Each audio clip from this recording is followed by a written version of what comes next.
Hey, internet friends, this is Magic Brad on the Magic Brad Show in Synergy Cafe, and I've got a new friend that's just down 35W here from Minneapolis, living in Dallas, Texas, and his name is Angel, and the last name is Ribo. You there, Angel? I am here indeed. Thank you for having me, Magic Brad, and thank you everybody who's listening to us today. How was the weather down there? I understood you guys got some of our Minnesota snow down there a while ago. Oh, come on, don't remind me. That wasn't the worst thing, right? The worst thing was having no power for a long time. Yeah. So weather today is we have some clouds and it's sunny, and we were 49 at the beginning of the day. So probably right now we are over 50. You got the power back. Oh yeah. But the funny thing is that we're having internet outages. Oh sure. Yeah. So Also we have to get ready for that. Hopefully this will go smoothly. Yeah. Absolutely. No. I mean, the thing is, how to say this? You would never imagine that you would be 35 degrees inside your house. I mean, it's like crazy stuff. And how can we possibly do that? You see your breath? It was dark, so I don't remember. Well, Angel, I don't do these real long. I keep them kind of condensed. And Oh, please, absolutely. I'm all about it. Please. Absolutely. Thank you. How long have you lived in Dallas? For 10 years now. Okay, deep roots. Yeah, it's a great place. It's a great place. Yeah, absolutely. And you're married and got kids? You're a single? I'm married. I have 3 kids. Okay. 2 live at home. The other one left already. So yeah.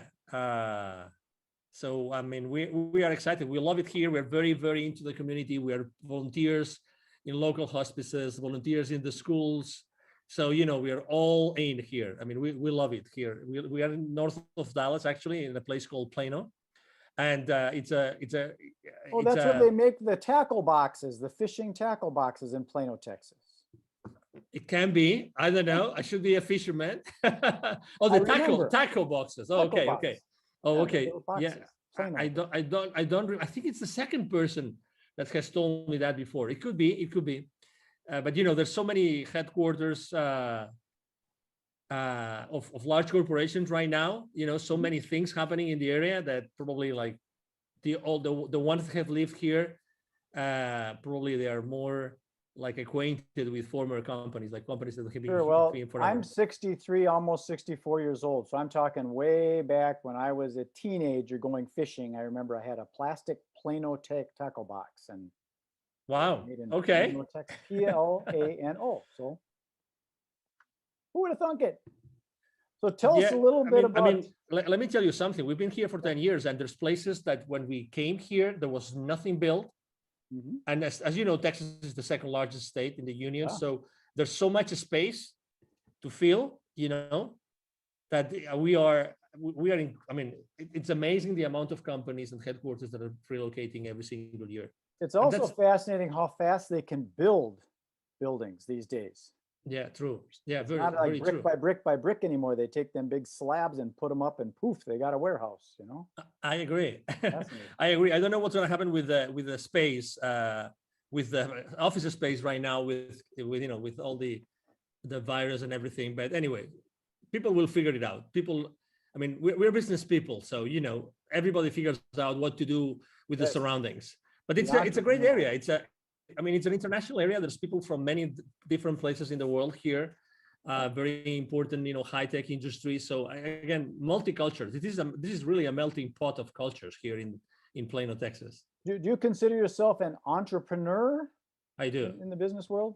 Totally. Yeah. You got that entrepreneurial spirit, and we will innovate and adjust. My background is in the event industry, events, travel, and tourism. Guess what? COVID doesn't like that. That said no. So yeah. I had to innovate, and that's why I'm doing a lot more online things like this, just staying out there, making it happen. So tell us a little bit about your business and what you do. Thank you.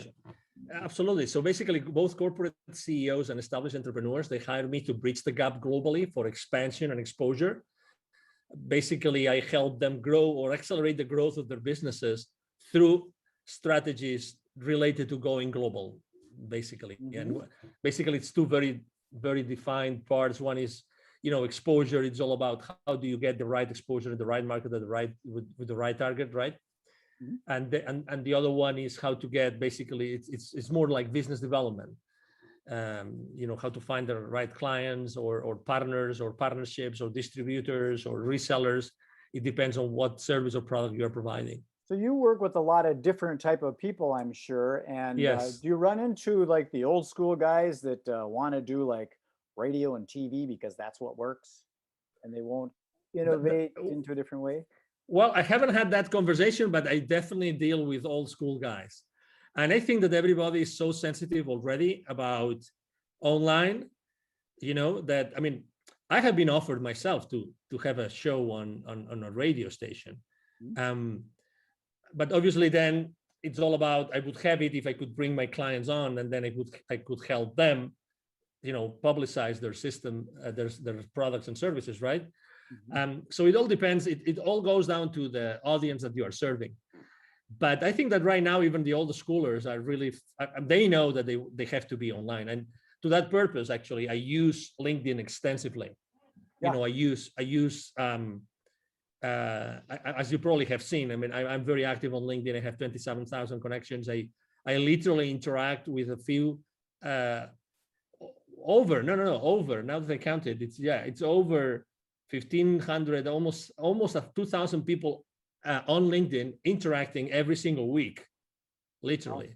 So yeah, I have it's where that's my world. It's where I, interact with everybody. Well, the reason I bring it up, because I'm in the event business, and there was a party supply store locally here, and the old school guys, they've been around for like 30 years or something like that. They wanted to do radio ads. They didn't really want to put money into this social media thing because they wanted to do the old radio.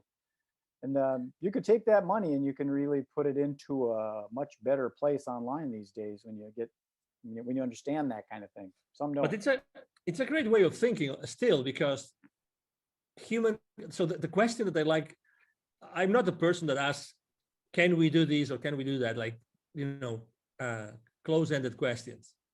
I'm more the kind of guy that asks my clients, my partners, I ask, how can we? Yeah. And I think that at the end of the day, the main reason why they wanted to be on radio shows or let's say the classic radio, is because of the human touch. And for instance, the other day I was having a conversation with an entrepreneur.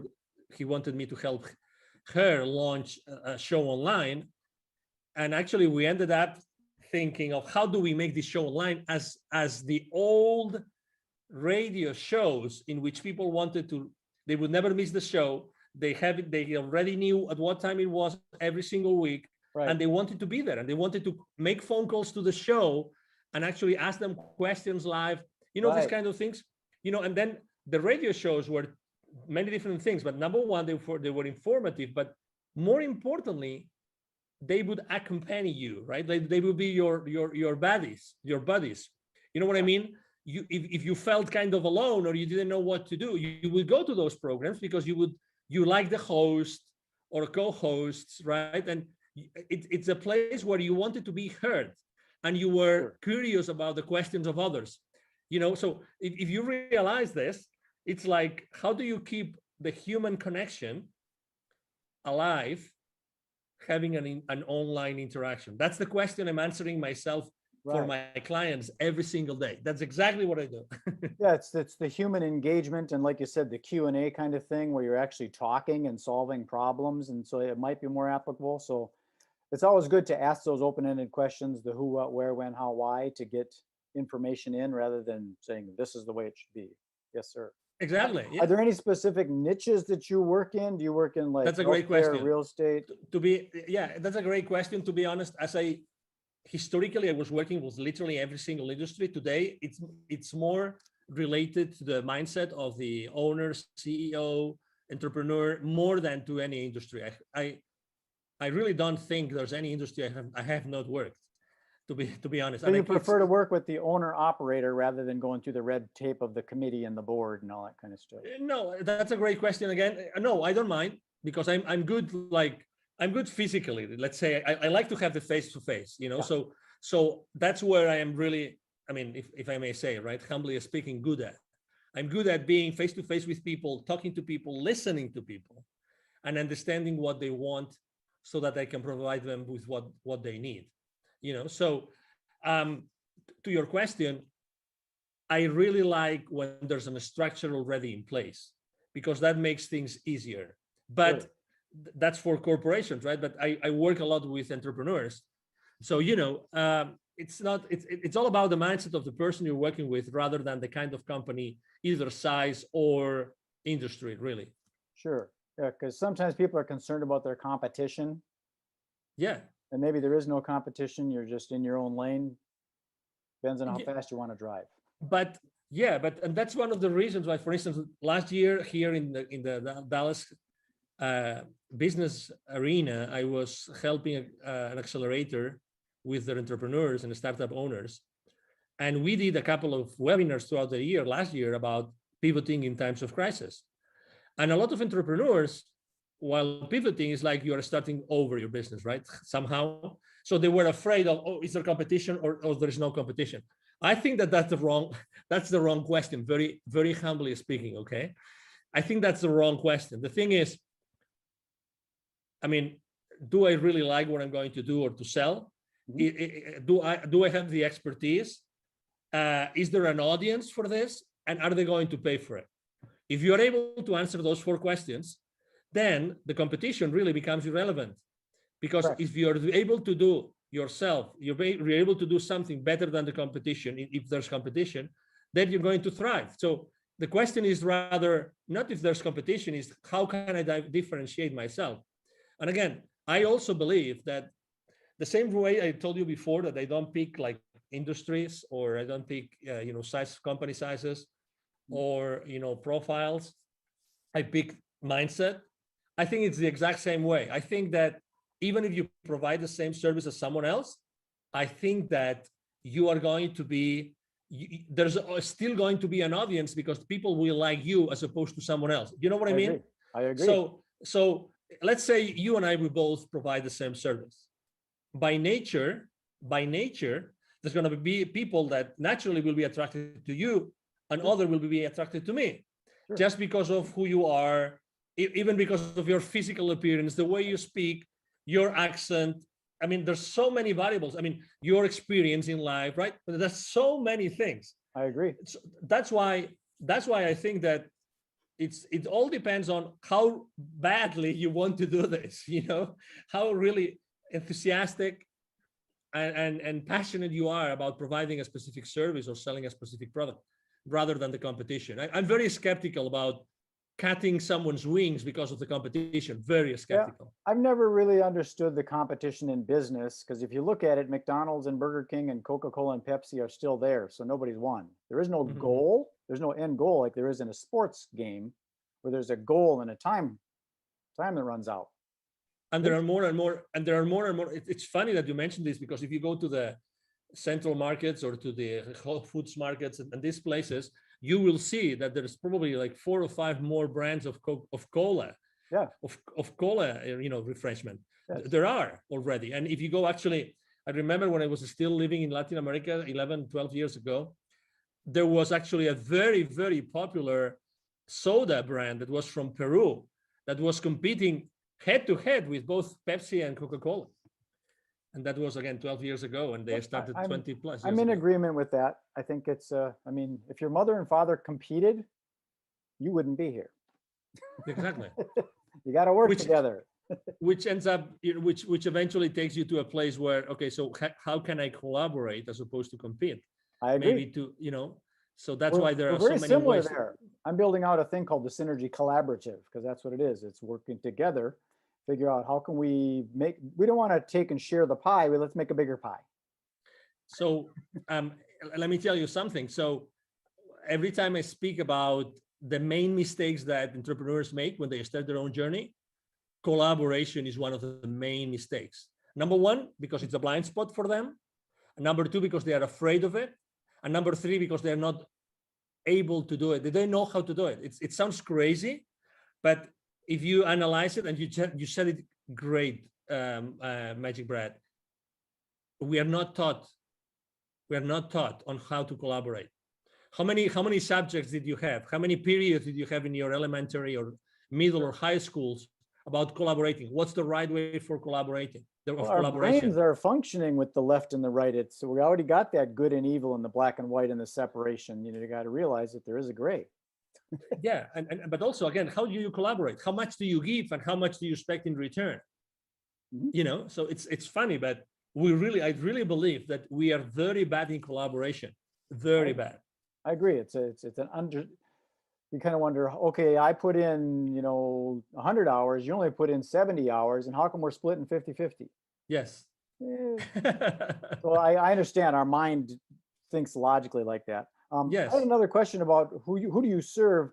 Are you in a specific geographic area? Do you prefer the United States, North America, or is it global? Doesn't matter to you? Yeah. So I've had in the last 5 years of my business, I've had clients in Europe, in Latin America, in Asia, in Australia, in Canada. So I have customers all over the place. So when it comes down to helping companies go global, there's really, I take clients from almost everywhere in the world.